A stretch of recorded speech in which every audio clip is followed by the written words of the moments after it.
All right, this is Gary Shamel, host of Growth Quest podcast. If you haven't seen my last episode, go ahead and check it out. Today is the 16th. I uploaded that pretty early in the morning I guess I recorded it on the 15th and I ended up uploading it early in the morning today. So we're getting into another reaction now.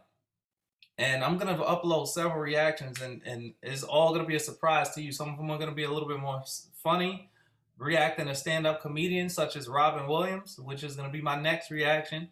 But this one now is called This Is What an Obsessive Sociopath Looks Like.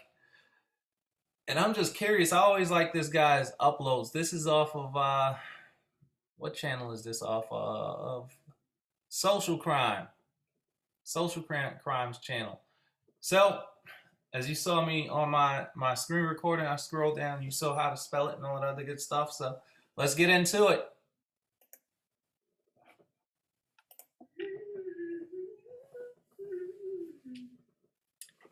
She looks like she's in the interview room right now, starting from the end of the story. We're gonna get into the beginning possibly, but she can hum well.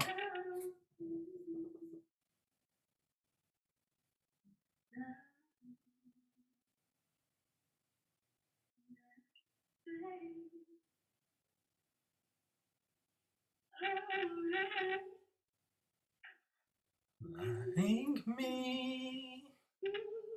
I know I can't sing.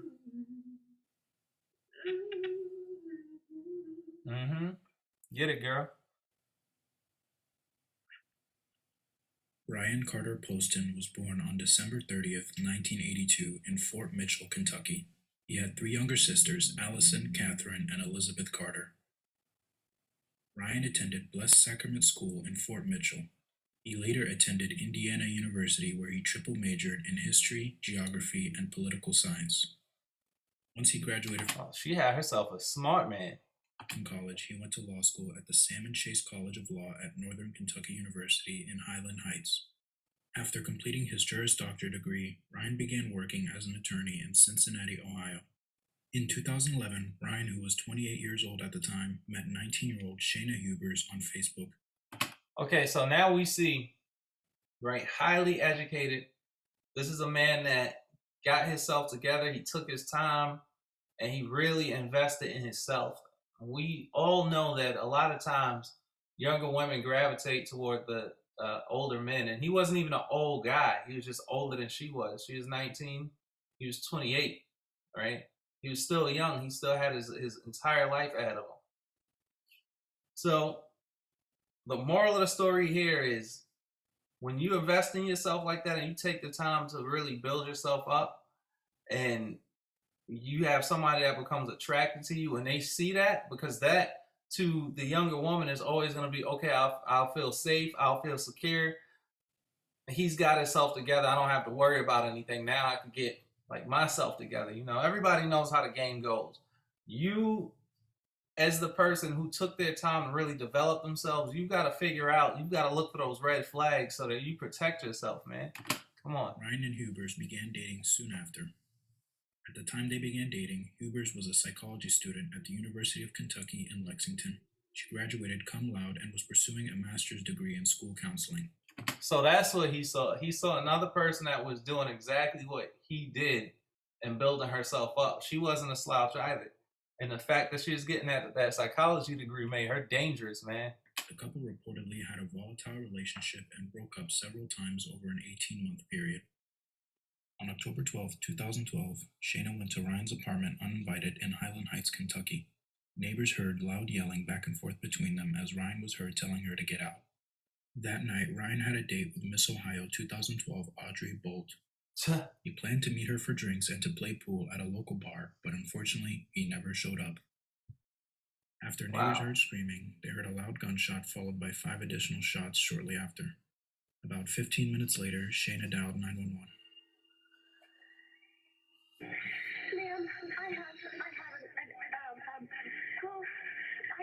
I killed my boyfriend in self-defense. Okay, where are you at? I'm at 12 Meadow Lane, Highland Heights, Kentucky.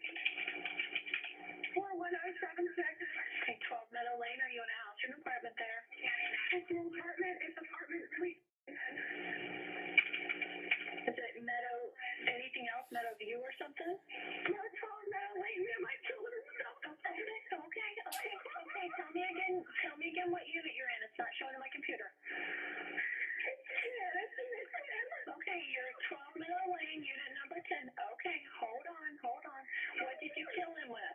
A gun, a loaded Wait, did they redact the apartment number first and then they forgot to redact it here with the 911 operator said it? gun in the house. Tell me where the gun is right now. The gun is in the house. Where at, though, man? Tell me where it's at. I laid it on the bookshelf. Where at? Laying on a shelf? On the bookshelf. Where are you? I'm standing about 10 feet from his dead body. Okay, are you sure that he is dead? He's dead, ma'am. He's completely dead. Okay. And how long ago did you shoot him? I don't know, 15 minutes. See, the thing I have to say is at least she was preemptive about it. I don't know if that's like the small, but she didn't hide from what she did. You know what I mean? And then the questionable part is the fact that she waited for 10 to 15 minutes. I know when things happen quick, very often people don't call the police immediately. Oh, they somebody tried to break in my house. How long ago was it? 15 minutes ago. So how you expect them to be caught? Not even that long. Like 10 or 15 minutes ago? Yeah.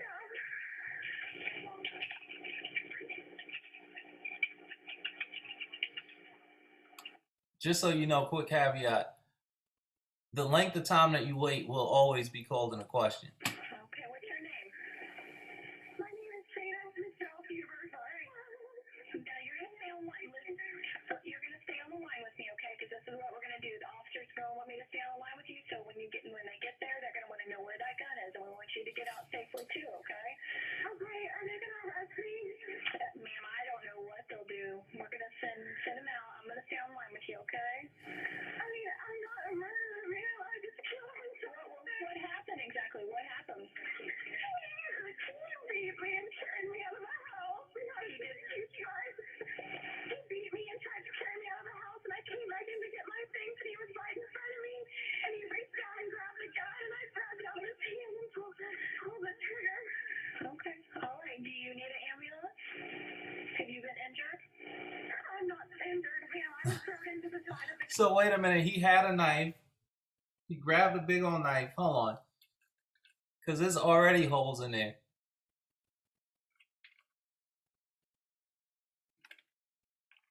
All right. He had a pretty huge knife. He beat me and tried to carry me out of the house, and I came back in to get my things, and he was right in front of me, and He reached down and grabbed the gun, and I grabbed it out of his hand and pulled the trigger. So I guess she's trying to say that she was holding a gun, and he had a knife, and he reached down to grab it. So she yanked back, and when she went to yank back, it was bow, you know. So he reached down and grabbed the gun, and I grabbed it out of I'm there. I see what she's trying to get at. Okay. All right. Do you need an ambulance? Have you been injured? I'm not injured, ma'am. I was thrown into the side of the couch. Okay. And how old is he? He's 29. Will be 30 on he would have been 30 on December the 30th. All right. What's his name? Ryan Carter Poston. He's an attorney in Cincinnati. Okay. Have you had a history of domestic violence with him? Yes. Okay. And is this your gun? No, this is his gun. He keeps loaded guns in the house. So he slammed you into the couch, but you don't have any injuries? I don't have any injuries. I was just very frightened. He's a lot bigger than me. He's 6'3", 200 pounds. I'm 5'8", 120.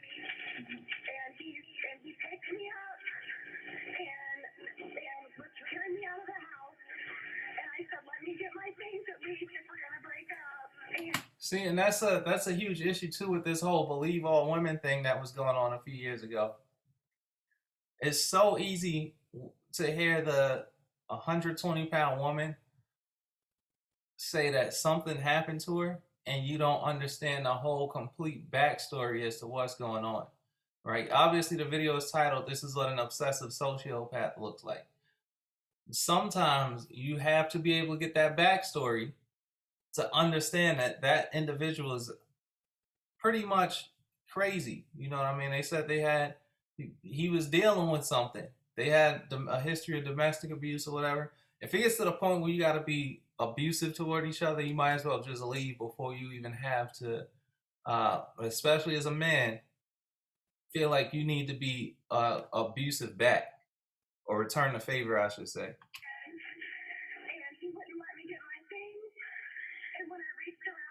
get my face. Let that person be crazy by themselves. I don't care if you dating a man or a woman. Just let that person be crazy by themselves. I can hear myself echoing in the background, ma'am. It's just the phone system. The phone system has got a delay. And he tricks me down from the door all the way to the couch. So when they come here, they'll see how far And that she is. worried about her echo. Across the room. And I was very startled. I was laying on the floor. Okay. All right. And I killed him. Shayna was arrested and brought in for questioning the following day. In the middle of him doing something with his arm or saying something crazy, shot him. And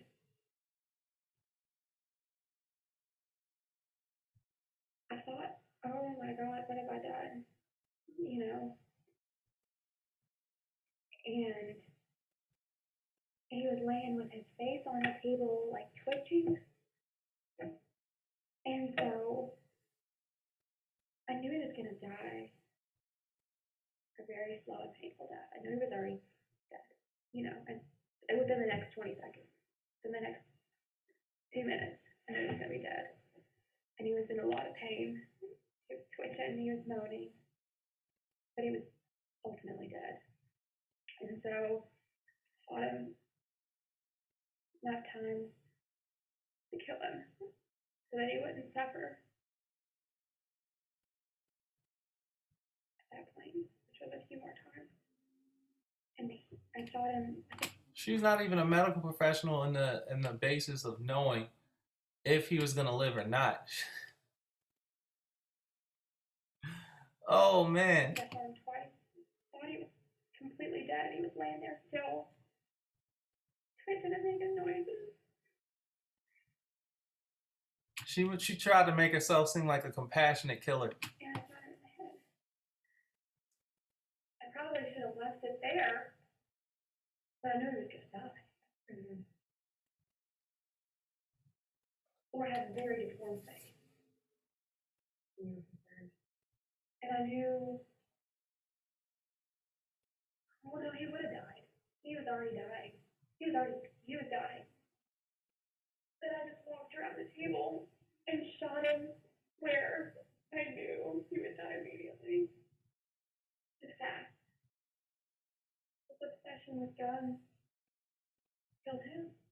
You know, I would have never, I'm so Democrat, I would have never.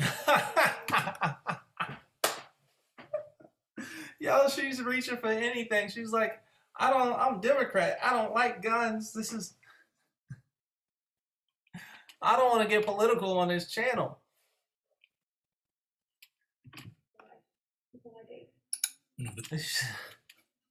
I can't, I will never get over that. Yeah, I could never do anything like that. I'm a Democrat. That makes me a very kind-hearted, loving, and caring individual. And who needs guns? We don't need guns. This is... The commonalities of a sociopath is pathological lying. Here, Shayna states she's never held a gun until she met Ryan, yet about a year prior to meeting him, she had posted this picture of herself at the gun range on her Facebook profile. She like... See, the police, when they do an investigation, they're gonna do an investigation. They're gonna dig into everything. And what people don't realize either is when you end up in court, court is going to look at even something as simple as a picture. They say a picture speaks 1,000 words. A picture will literally speak 1,000 words, right? And we all know that art depends on what the person's depiction of the art is. Everybody can interpret art in different ways. So pictures like this, everybody can interpret pictures in different ways. You know, so this could just be simply somebody took her on a date to a range. She honestly had fun. Maybe she really didn't like guns, and she was just taking a cute picture for the person that she went on a date to the range with. She don't really deal with guns like that. She was just doing target practice for the art of target practice. But we all know what really happened. We just heard her talking. This is an example of a sociopath naturally lying to make themselves appear as the victim.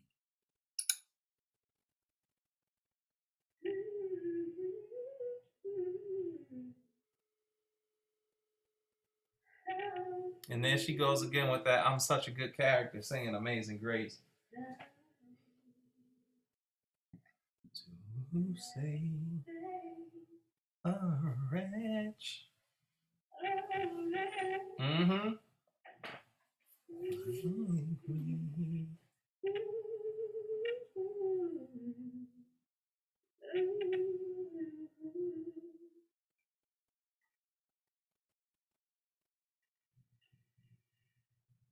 He had put his arm across the table, and there's a lamp, and he had put his arm across the table and had it in my face and was screaming at me at the top of his lungs after he had thrown me around the room, and was saying emotionally to me,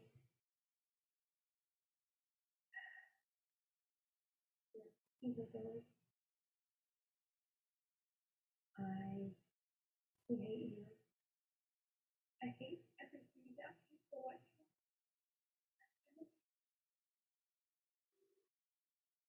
He was screaming it, and he had his hand on the table, and he wasn't completely standing up. He was like this.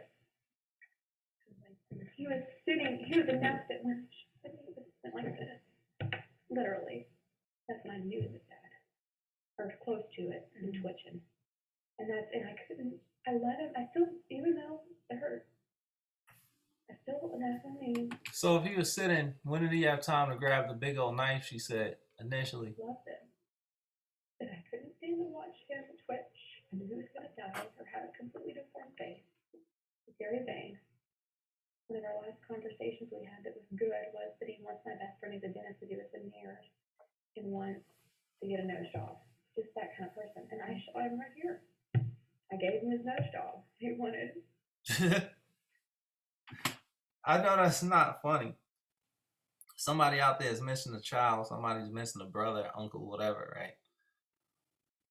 But it goes to show that she is, in fact, a sociopath because she knew, it showed her intentions, the fact that she dissed him like that she took a jab and he's already dead.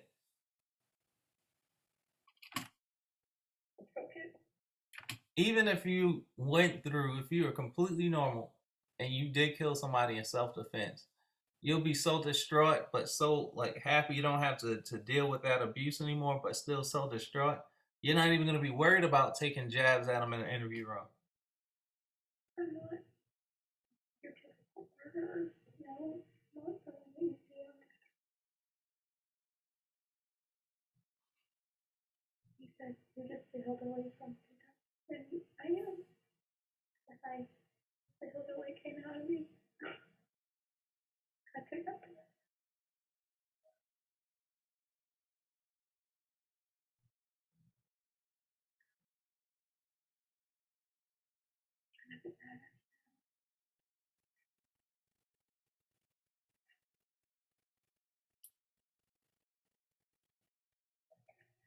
I did.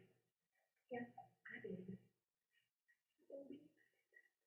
Shayna was indicted for Ryan's murder on December 20th, 2012. On January 16th, 2013, she entered a plea of not guilty to the murder charges. 2.5 years after the incident, Shayna's murder trial began on April 13th, 2015. She had remained in the Campbell County Jail since her arrest, unable to meet her bail. Prosecutors argued that the motive for the murder was that Ryan wanted to end the couple's relationship. Defense attorneys continue with their contention that the shooting was in self-defense and that Shayna was a victim of domestic abuse.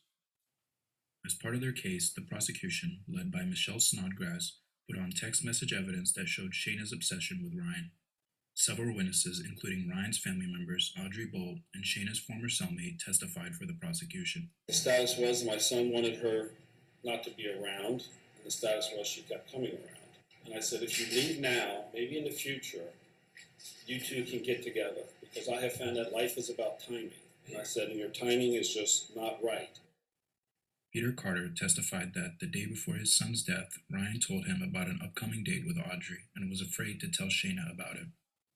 Audrey stated that on the night of the... That's true, though. The dad is right. I spoke about that in a previous episode of my podcast. Life is all about timing, and sometimes the timing just ain't right. the murder, she and Ryan had planned to meet at a Milford, Ohio bar for drinks at 9:30 and that she had been looking forward to it. I found him very entertaining, and that led me to accept an invite to go on a date with him. Shayna's former cellmate, Cecily Miller, also testified. What defense did she tell you she intended to pursue? The wife battered syndrome. Wife-battered syndrome is a pattern of signs and symptoms displayed by a woman who has suffered persistent intimate partner violence, whether psychological, physical, or sexual, from her male partner. And did she tell you, what did she tell you she was going to claim had occurred to support that defense? That he beat her and raped her, sodomized her. And did she tell you whether those things were true? That was not true. That's what she was going to say for her defense.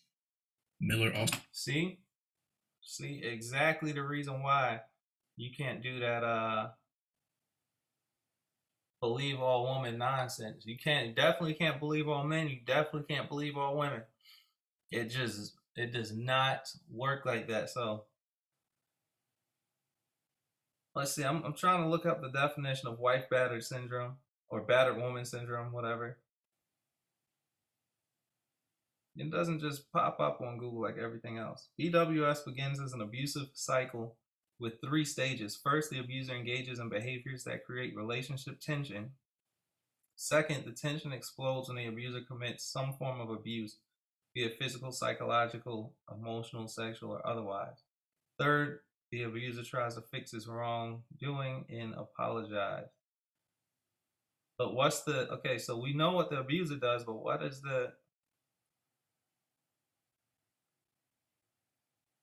what happens to the woman? Whatever, I'm going to keep also said that Shayna discussed legal strategy with her, saying she was going to plead insanity, but she was too smart because she has the IQ of Einstein.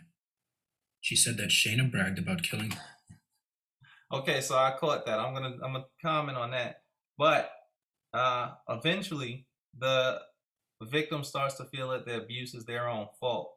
When a victim takes responsibility for her own abuse, this develops into learned helplessness. The victim feels helpless because she has convinced herself that the abuse is her own fault, yet she cannot understand why the abuse continues if it's her own fault. She becomes convinced of her helplessness and that the abuse cannot be escaped absent the most drastic measures. Thus is born the psychology of BWS. She takes full responsibility, fears for her safety, irrationally believes that the abuser is all-powerful and will hurt her if she contacts the authorities and seeks help. All right, let's go back, because this woman right here, her former cellmate, I ain't gonna say it. With her, saying she was going to plead insanity, but she was too smart because she has the IQ of Einstein. And that's another thing with these sociopaths. They don't understand that what they do is going to be discovered. They think they're smarter than the system and everything around them.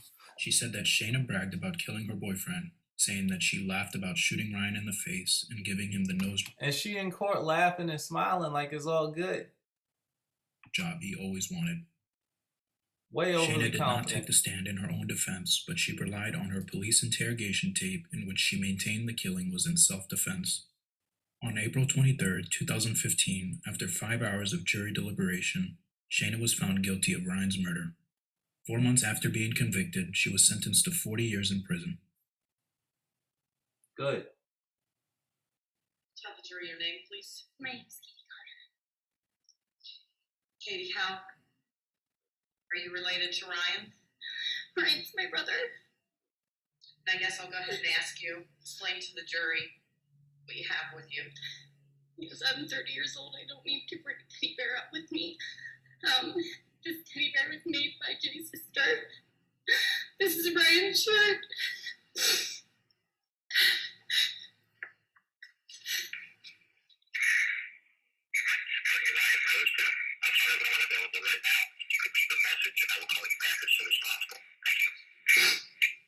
That's it. That's only a voicemail.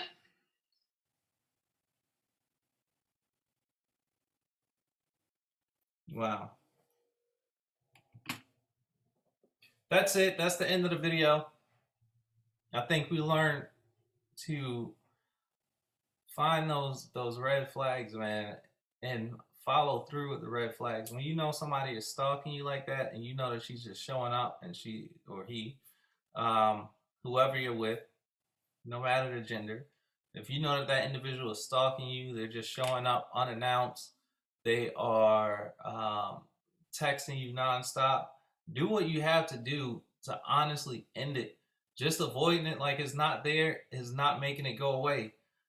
Change that phone number, right? You may have to just pick up and just go. You got to file your police reports, bring the police reports to your apartment complex office, let them know I got to peace out, right? It gets a bit harder when you own a house, but do what you have to do in order to make sure that you are protecting yourself and that you're protecting your career and you're protecting your bank account that you've built up or whatever you have. Thank you for watching. Hit the like, share, and subscribe buttons if you like things like this. Leave a comment down below. Let me know what you suggest that I watch next. It doesn't matter what it is, comedy, videos like this. Let me know, because I'm raring and ready to go to react to everything. Enjoy the rest of your days. I'm out.